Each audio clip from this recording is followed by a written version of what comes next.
Good evening once again and welcome back. And we're having a discussion on the issue of migration, human trafficking, slavery, and how it is being managed with the assistance of the International Organization for Migration in Ghana. And my guest is Madam Sylvia Lopez Ekra, who is the country manager of the International Organization for Migration here in Ghana. Sylvia, so before we went on break, we talked about some of the challenges with the most recent arrivals, and that now gets back to the issue that brought about this, if you like, panic reaction to evacuate African citizens from Libya as quickly as possible. Now, given that the middle passage, as you put it, or the middle route is the most risky route, and we have known for years now that ever since the overthrow of former President Gaddafi, Libya has not been a very stable country. We know that you have had, your organization has had the challenge of helping a lot of these people who are kept in these detention centers to return to Ghana. One of perhaps one of my concerns is, previously what you saw was that you had more people crossing on the boats and then actually getting into Europe. Now it seems to be the case that a lot more detention centers, legal detention centers, have been created and are being supported.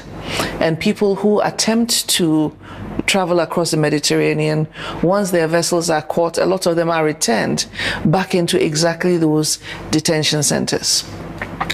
Why do you think it is the case that even though there has been some cooperation between EU member states and the Libyan authorities to return people to these detention centers, we haven't seen the same amount of cooperation in supporting the return back into their home countries? Indeed, until we had the most recent EU-AU summit in Abidjan last week, there wasn't really too much discussion as to how this was going to be done and what kind of support mechanisms were in place. But migration has been on the agenda, the high-level agenda, for the last 3 years, if not more, especially after there was the UN Compact on Migration that was agreed to, I think it was in 2016. What do you think accounts for this situation where they are returned, they are put in detention centers, and then it becomes somebody else's problem? I think this is a very complex situation that requires collaboration from all parts. It started already in Valletta in November 2015. After that, there was the New York meeting and the New York Declaration. And then there was the follow-up to Valletta. And more recently, as you rightly said, that meeting on the margins of the EU-AU summit in Abidjan. And I think all this time, the European Union has been very much involved with IOM in finding solutions to the humanitarian crisis, we can call it that is ongoing in Libya. The situation is very difficult, including from a lot of Libyans that have been displaced. And with support from the European Union, IOM, even before this month, we've been able to return 14,000 migrants out of Libya since January. So we're already working in strong partnership with the Libyan authorities as well. And the plan now, considering the situation in Libya, the only viable option, the best in terms of human rights protection and protection, is to return those migrants to their countries of origin. So we're planning a major airlift of migrants, an additional 15,000 in the next 3 months. By the end of February 2018, we want to move an additional 15,000 migrants out of the detention centers in Libya, and that's a major operation for us. We've been advocating for alternative solutions to detention. We've been having a lot of talks. Our Director General was in Libya twice this year to talk to the Libyan authority, to visit the detention centers. And we've seen some impact of all these talks and all this cooperation. Some detention centers have been closed. IOM has been, as much as we do not support the idea of detaining migrants, and one of the very clear message from our Director General was that authorities should not round up migrants from the streets and put them in the detention centers, that they should be open space transit centers where the migrants can be located as we work with the consular services to organize their return home. Some of the detention centers are also not officials. Some of them are organized by the militias. So the situation on the ground is very complex, and now it's very good that after the summit in Abidjan, there is a clear concerted direction from the AU, EU and UN, created a task force and coordinated that airlift operation with the UN, including, of course, IOM. Since this story about slavery broke, how many Ghanaians have you returned back from Libya? Because I know you've been chartering flights to bring them back. And how easy or otherwise has it been to identify them and bring them back? So we've had in total 374 Ghanaians returning in the last 6 months from Niger and from Libya. The majority from Libya, 350, mainly through 2 charters, one in July and one last week. The majority are coming out of detention centers. The majority are young men. Although we had 22 women also returning and 8 family units returning, we have children that are coming back with their parents. I think the work that is being done is this very meticulous work of going from detention center to detention center to register migrants. IOM has registered 400,000 migrants in Libya at the moment, but we know that there is between 700,000 to 1 million migrants in Libya at the moment in various circumstances, not all of them in detention centers. So one of the issues very often to start the process after the registration is to be able to give them travel documents to come back to their countries of origin. And that is where the consular services are so important, but that is where also the security situation in the country is a challenge. Because if you have to go outside of Tripoli and you cannot ensure the security of the consular officers of various countries, you delay returns for those poor people that are waiting to come back because they cannot travel without documents. So we've been piloting very creative initiatives, including online consular services, and Ghana was the first country with which we had the online services between migrants and their consular officers, and it worked very well. We actually have a very good collaboration on the ground in Libya and in Accra, and documenting the Ghanaian migrants to come back has been quite easy. At the airport, there's also a massive amount of coordination. Last week we were with, I think, 7 government agencies coordinating this arrival, all of us on the tarmac receiving the migrants. The police was there, CID was there, civil aviation, port health, looking at screening the migrants, Ghana Immigration Service, and many others. Because what we are looking at is to make sure that we return them safely and in dignity, that when they come in, they receive the assistance that they need, but we also have the importance of protecting also the integrity of the country in terms of safety, in terms of security. So we really go through the process of identification, recording of identities, security checks, all these things are done, and our partners in government have been very supportive and very professional through the process. Well, I mean, I can understand and appreciate the difficulty, because indeed the security situation in Libya was such that we couldn't afford to keep the embassy open. I recall we shut down our embassy, I think it was in 2014, because our vehicles were being shot at. The chancery had been attacked. I mean, it was very difficult to imagine that you could ask people who were in government service to be working in full-time employment in a place which was obviously so risky and a risk to their own lives.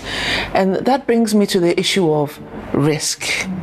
We talked about it earlier in the program, but I think that for the purposes of today's discussion, if you could perhaps give some elaboration on what are the risks of attempting to cross the Mediterranean through Libya. Because I think for a lot of especially the young people who make this journey, as you said, when we talk about this is risky, they tend not to believe us. And even if we talk about it, the way that they perceive it is, well, you've had the opportunity to travel. I want to have a chance to travel and you don't want me to go. From everything that your organization has been able to document, can you paint a picture for us of the risk that anybody currently would be taking if they decided to go by that route? Yeah, unfortunately, it's not a pretty picture. It's a very ugly picture of abuse that starts quite early in the process. As I was saying before, the central Mediterranean route is the most risky route used by the migrants at the moment. And really the dangers already start at the level of Niger and the crossing of the Sahara Desert. And in the desert, we see all sorts of abuse from kidnappers, from bandits in the desert who will attack the trucks that are being used by the migrants. The smugglers definitely do not have at heart to take care of the migrants that are traveling with them. If you've seen some pictures of the trucks that they are using, those are open trucks. You have to secure yourself with a wooden stick. If you fall, they will not stop because, of course, it's very dangerous to stop in the desert. If you do not have enough water or enough food left, and we've had a lot of testimonies of people saying that they had to leave companions behind because they didn't have enough water or they couldn't walk anymore, they were too tired.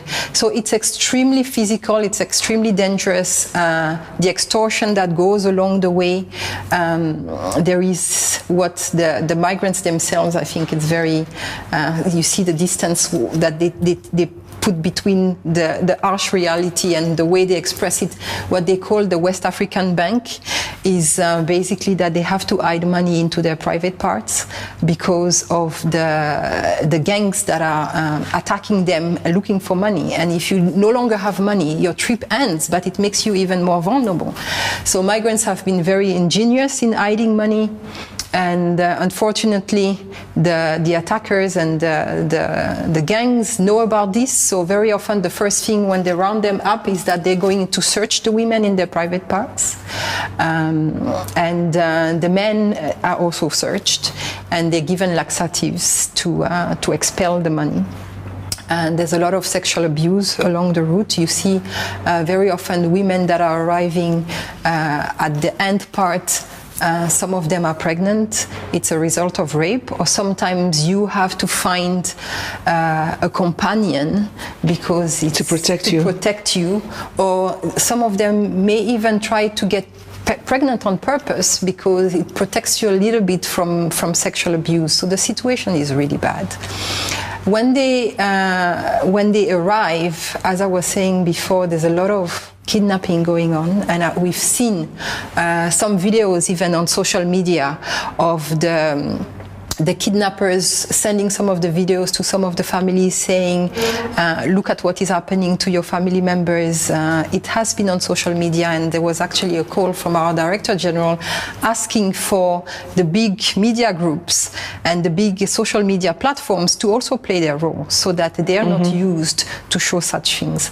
They will call the families and torture the migrants during the call so that the family will hear them scream and have even more pressure to collect the money. I was recently reading the story of a young man who was kidnapped, and it took months for his family to collect the money.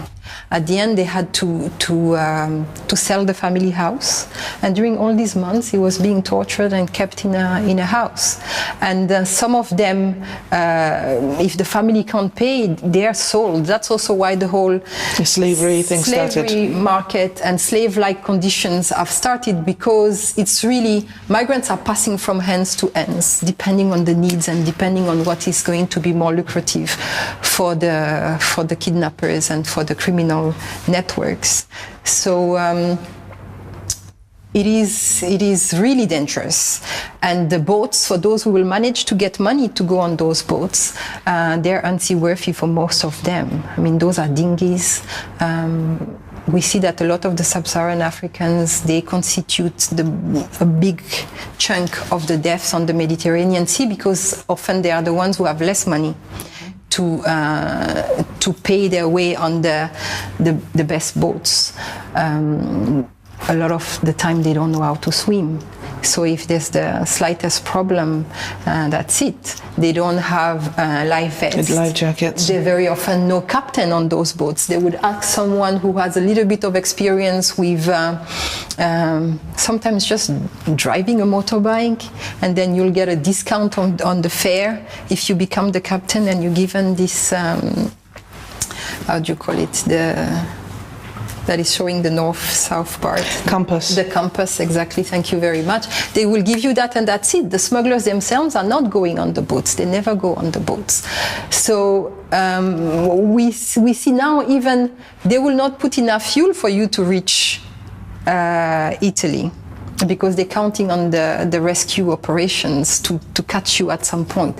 So it is extremely dangerous. The number of deaths in the Sahara Desert and on the Mediterranean is extremely huge. The people who have been there will tell you of drinking their own urine to survive in the desert, of the bodies, of the bones that they have seen. Recently in Niger, our colleagues who are seeing horrific things, they do rescue operations also in the desert, and they met a group, and those were mainly women, and they were asking them who they were with, and they explained that they left a group and that I continued in another direction, and when they found them, they were all dead. So the dangers that we're talking about, and very often you need to hear it from a returnee, or you need to see videos. I see when we do sensitization and we talk, but the moment we put the images on screen, and there is this video where you see dead bodies on a beach, and those bodies are going back and forth with the waves. And that moment, there's a shift in the atmosphere in the room, because that is the moment where people actually understand that, okay, those boats, very often you see the crowded boats, the people are still alive on those boats. Even if it's a scary image, these people are alive. But when you see the pictures of human beings floating like dead wood on a beach, and further away you see the social workers are starting to packing the bodies in the black bags, I think that really has an impact on the population, on the people who view. So we need to make that information accessible to more people. We need to make sure that people discuss that in their families. It is very rare that you will go and discuss this topic at the moment and not have someone who will tell you something about it. I was in the Brong-Ahafo region 2 weeks ago, where we took Kofi Kinata to visit some of our activities there and to talk to some of our stakeholders and understand for himself what is really going on.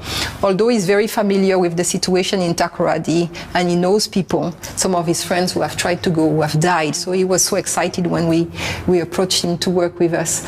But you would go to a random high school and a teacher there will tell you, yeah, we had to collect 5,000 CDs to send mobile money because my brother was kidnapped.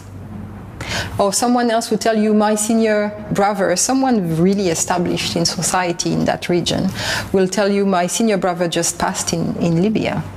So this is very real, and I think if we take a moment to discuss that in our families, in our communities, we will see that a lot of people have been impacted by irregular migration. A lot of lives have been lost in Ghana through irregular migration. It is high time that we all take ownership of this issue. Well, thank you very much. And that is really a very sobering description of what has been taking place over the months and the years as people have been trying to make this illegal and irregular crossing. We'll take a commercial break and then we'll come back again and continue our discussion.